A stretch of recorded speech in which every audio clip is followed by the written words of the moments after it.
Saya ada satu masalah besar di mana saya memang gugup bila cakap depan kamera.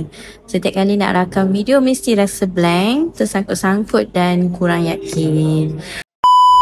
Assalamualaikum, saya Amalina daripada Gombak.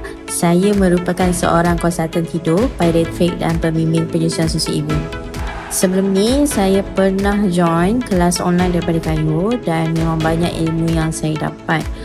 Cuma, saya ada satu masalah besar di mana saya memang gugup bila cakap depan kamera.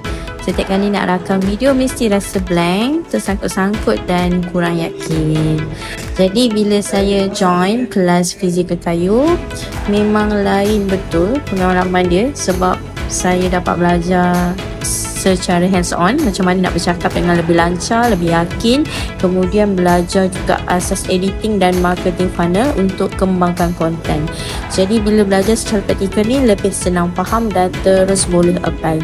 Jadi untuk sesiapa yang ada masalah macam saya, gugup, tak yakin atau blur bila depan kamera, saya rasa kelas fizik Kayu ni memang wajib hadir. Memang berbaloi untuk beri banyak perubahan untuk diri saya sendiri dan saya sangat recommend.